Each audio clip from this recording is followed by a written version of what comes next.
पे बोलने पर जो इकदाम केसीआर साहब लिया, हम उनको काबिल कबूल है, हम उनको मुबारकबाद देते हैं।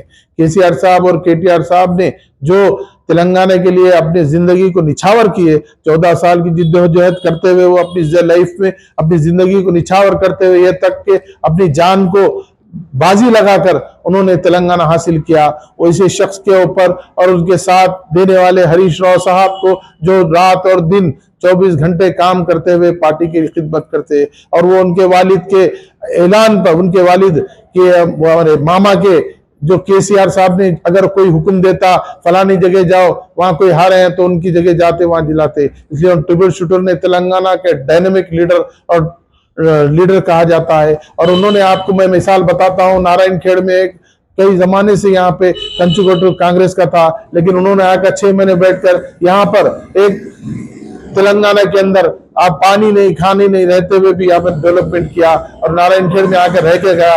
मैं उन्हें मुबारकबाद देता हूँ कि ये बात अगर कविता मैडम बोलते हैं तो उनमें हम आप उसको असर ना लें और उसको सोचे नहीं, क्योंकि वो काम करने वाले हैं। सुबह उठते हैं तो हम जाकर देखते हैं कि हरीश राव साहब के पास 2000 आदमी कहते हैं, 2000 आदमी को खाना खिला के, उनको कोई पार्टी नहीं, कोई आदमी नहीं, कोई मजहब नहीं, उनका काम करके भी जाते हैं। और वैसे शख्स को बीजेपी से, कांग्रेस से हाथ मिलाए बोलते हैं, शर्म आना चाहिए कि वो असेंबली के इलेक्शन, असेंबली में जो कालेश्वरम के प्रोजेक्ट के ऊपर जो बहस हुई उस पर कितना बेहतरीन उन्होंने दिए, 4-4, 5-5, 10 एमएलए उनको 30 क्वेश्चन करे तो भी 30 आदमी को जवाब देने की शक्ति उन पे है। वो जो और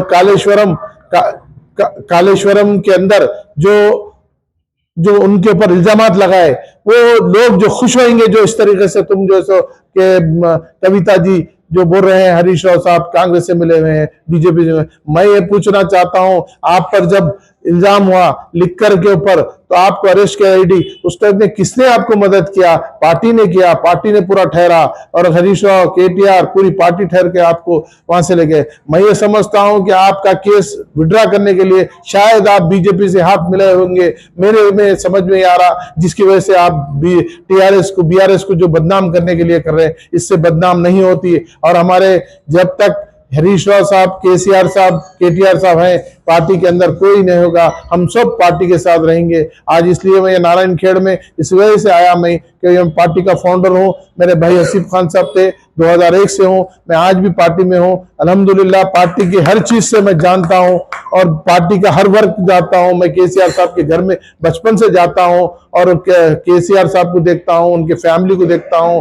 और ये जो है कविता मैडम है, 2006-2005 में आए, लेकिन पार्टी के खुद कोई नहीं थे उस वक्त। जिस वक्त उन्होंने हमारा दीक्षा बैठे, उस वक्त कविता जी ने हमारे पिताजी को नहीं मार डालते बोल के उन्होंने कई मरतबा गड़बड़ किए, उसके बावजूद भी केसीआर साहब ने उठा। आपकी नीयत आपको कमाने की थी, आपको पार्टी से फायदा उठाना था, आप फायदा उठा लिए, बड़े बड़े बिल्ली।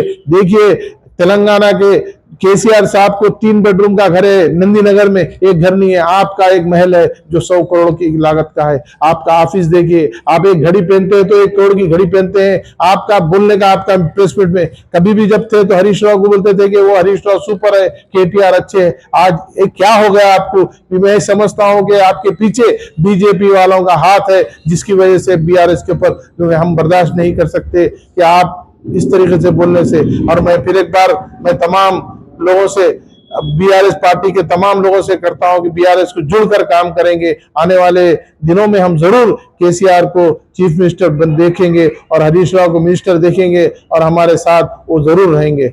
जय तेलंगाना।